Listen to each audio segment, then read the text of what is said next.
My wife said, "Our therapist thinks the problem is you." I nodded. "I'll accept the diagnosis." Then I paid for one final session for her and the therapist, and the secret I exposed left them both stunned. I, 34 male, just discovered my wife Serena, 32, and our marriage counselor have been playing me for a fool for 8 months. 8 months. It started last year when Serena suggested couples therapy. We'd been married 6 years, together 9. Things felt disconnected. I was working longer hours after a promotion. She seemed withdrawn. Normal marriage stuff, I thought. "I found someone highly recommended," she said. "Dr. Patricia Morse. She specializes in communication issues. First session was $200, cash only. Not covered by insurance, but whatever. Investment in our marriage, right?" Dr. Morse seemed professional. Mid-40s, sharp blazer, PhD on the wall. Asked good questions. I felt heard initially, but by session 3, the pattern started. "I notice you interrupt Serena frequently," Dr. Morse said. I didn't think I did, but okay. I worked on it. Session 5, your work prioritization shows emotional unavailability. Session 8, your defensiveness is concerning. Session 12, your inability to recognize Serena's emotional labor is a form of gaslighting. Every session became about my failures. My communication was aggressive. My love language was selfish. My concern about spending was financial control. Serena would sit there nodding along, occasionally wiping away tears I'd apparently caused. "I just want him to see me," she'd say. "I do see you," I'd respond. "That defensive response proves you don't," Dr. Morse would interject. $200 a week to be told I'm the problem. But I kept going. If I was the problem, I'd fix it. I read the books, did the exercises, wrote feeling journals, practiced active listening until my ears hurt. Nothing improved. Serena grew colder. Started sleeping in the guest room for her emotional safety. Texted constantly during dinner. Went out with friends from work every weekend. 6 months in, I suggested switching therapists. Maybe we needed fresh perspective? Serena exploded. "You just can't handle being wrong. Dr. Moore said you'd try to abandon therapy when it got hard." So I stayed, kept paying, kept being dissected weekly. Last month, during session 32, Dr. Morse dropped. "Serena has expressed feeling trapped. Have you considered a trial separation?" That night, Serena presented me with a separation agreement. She'd get the house temporarily, I'd continue paying the mortgage plus give her $2,000 monthly support, and we'd reassess in 6 months. Dr. Morse helped me realize I deserve this time to heal. Red flags finally penetrated my therapy-fogged brain. This wasn't about fixing our marriage. This was exit planning with a professional witness. Last weekend I ran into my coworker Raj at a coffee shop. His wife was complaining about her college roommate. "Patricia thinks she's so smart with her psychology degree. Still owes me $500 from senior year. Now she's some fancy therapist." Patricia Morse. My coffee went cold. "What's her last name?" "Morse. Dr. Patricia Morse now." "Why?" I spent Sunday investigating. Facebook is beautiful for connections. Sure enough, there in Serena's friends list, buried deep, Patricia Morse. College photos, spring break trips, and the kicker. Patricia as a bridesmaid at someone else's wedding. 8 years ago. Our therapist was my wife's college friend, hidden for 8 months while they both gaslit me. Found their text thread on our shared iPad. She forgot I knew the passcode. "Patricia, how did tonight go?" "Perfect. He actually apologized for being emotionally unavailable. Lol." "The separation paperwork ready?" "Yep, few more sessions and he'll think it's his idea." "You still owe me for that Vegas trip." "After the settlement, babe.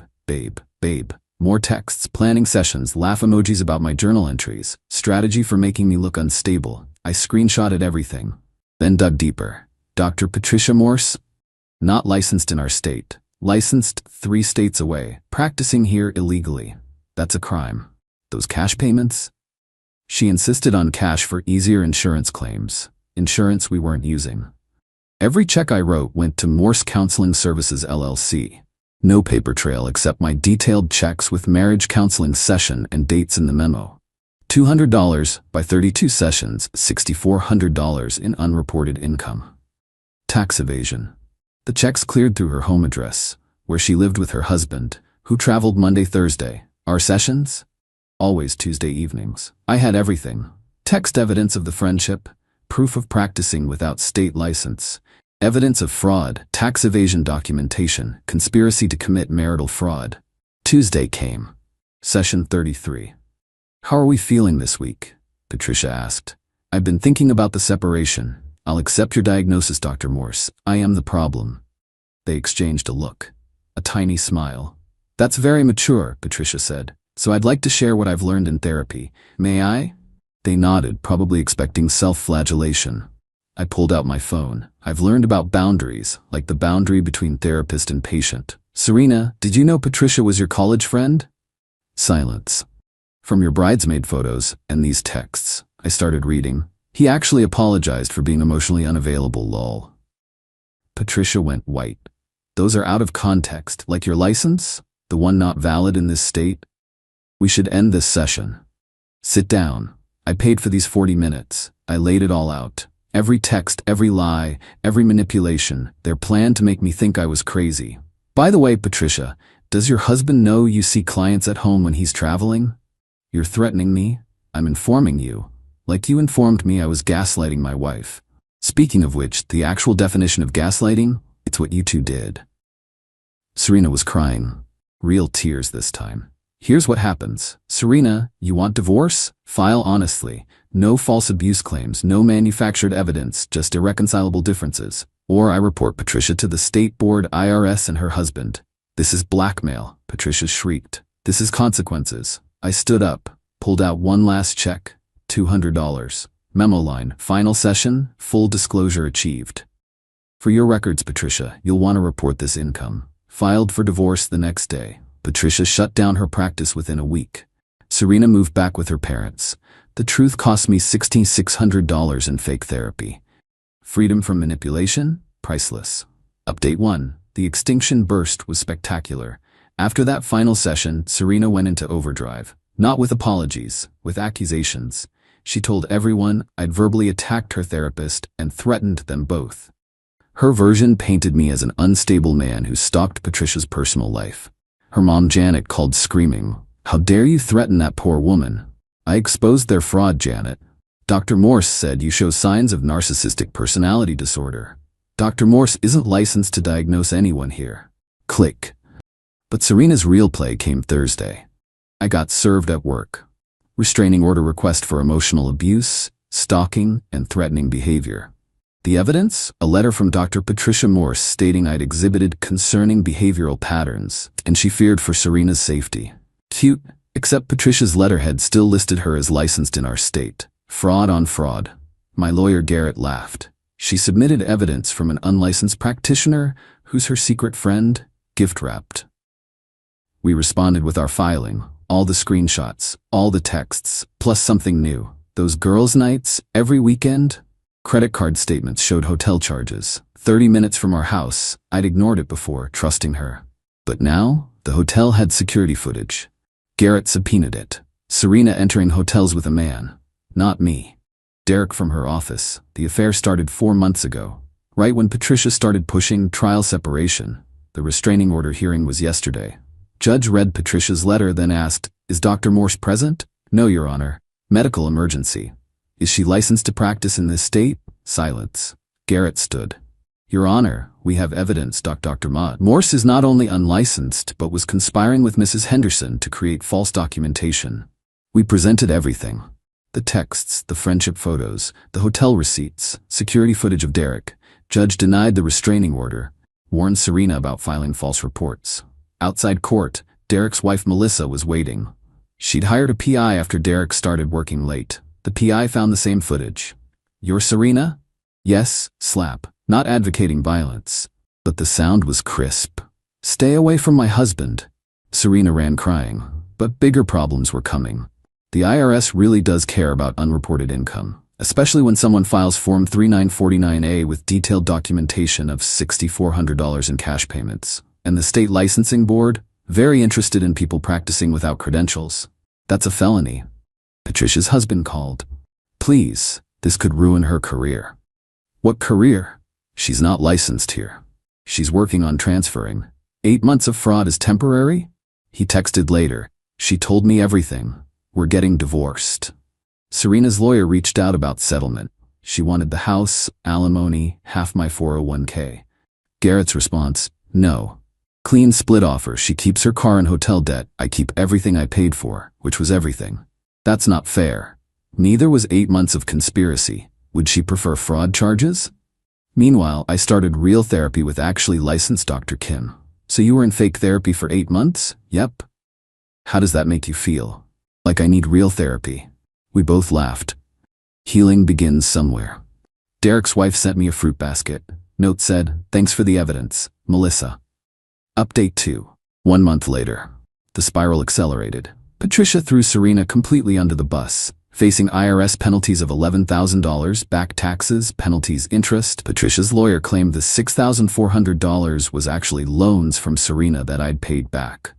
She produced backdated loan agreements. 2 problems. I had carbon copies showing marriage counseling on every check, and Serena had admitted in court she paid nothing for therapy. Patricia's license in her actual state, suspended pending investigation. Her husband didn't just divorce her. He posted on LinkedIn about maintaining professional integrity. Everyone knew. Then Serena made her next moves, got a call from Miranda at Serena's office. She's telling everyone you're abusive, but also, she's been using the company card for personal expenses, and she's setting up Derek for harassment claims. Derek's her manager? Got demoted after his wife came to the office, but Serena's saying he abused his position, that you discovering the affair ruined her mental health. We contacted Derek's lawyer. Serena had filed HR complaints alleging Derek created a hostile work environment. Derek had kept texts, can't wait for tonight baby, told him I'm with the girls lol, Patricia's covering for us, your wife's still clueless. Hard to claim victimhood with those. The company investigated, found Serena's expense fraud, $8,000 in personal charges over 6 months, hotels, dinners, trips as client development. She was fired Monday, for cause, no severance. Then she tried to steal my house. Locksmith showed up. Here to change locks? I didn't call you. Work order says Serena Henderson? She doesn't live here, I own this house. She'd called claiming to be locked out of her house. When asked for ownership proof, she hung up. Friday, I get an email. Final offer. Despite everything you've done, I'll forgive you. Conditions. Dismiss divorce, sign house to me, pay $50,000 damages, apologize to Patricia. 48 hours. Garrett's response, no. Further attempts to access property will result in criminal charges. But Serena's biggest mistake? Posted our story on Facebook in a narcissistic abuse support group, including Patricia's diagnosis documents. Patricia's lawyer sent a cease and desist. Those documents prove criminal conspiracy. Patricia snapped, offered her lawyer a deal. She had recordings of their planning sessions. Serena's voice, make him think he's crazy. Once we separate, I'll clean the accounts. Derek's an idiot, but the sex is worth it. Patricia pled guilty to practicing without a license, got probation for cooperating. Then the nuclear bomb. Derek's wife kept digging, found more than expense fraud. Serena had been selling client data to competitors, $45,000 over 2 years. Client lists, project bids, internal strategies, that's federal. FBI arrested her last week. Corporate espionage, wire fraud, identity theft. Her mom called crying, you did this. She chose to sell corporate secrets, Janet. That's on her. She's facing prison, then maybe she'll get real therapy there. Final update, divorce finalized yesterday. Serena appeared via video in Orange. The federal charges changed everything. Settlement was simple. I kept the house and all assets I paid for. She kept her personal items, currently in federal evidence, and her federal case. Looking at 5 to 10 years. Patricia's now a life coach, unregulated, still shady, not my problem. Derek reconciled with his wife. Intensive counseling. Me, dating a pediatric nurse named Hannah. Pays her own bills, communicates directly, no games. Third date, told her everything. Your ex went to federal prison, started with fake therapy. Note to self, don't piss you off. We laughed. Felt good to laugh about it. Been in real therapy 6 months now. Dr. Kim helped me see the patterns I missed. The control disguised as care. The manipulation presented as concern. 8 months of being told you were the problem, she said last session. How do you feel now knowing you weren't? Validated, but also angry I didn't trust myself sooner. That's what gaslighting does. Makes you doubt your own reality. They literally made me think I was crazy for noticing red flags. And now I know the difference between real therapy and manipulation.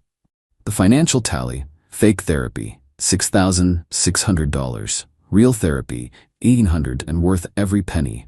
Legal fees, $12,000. Freedom from criminals, priceless lessons learned. Trust but verify. Check licenses. Document everything. When someone shows you who they are, believe them. Sometimes the problem really isn't you. To anyone in similar situations, your gut instinct is probably right. If therapy feels like an attack, if your partner suddenly wants changes after meeting a new friend, if money disappears, pay attention. 8 months being told I was the problem. Turns out I was the only one not committing crimes.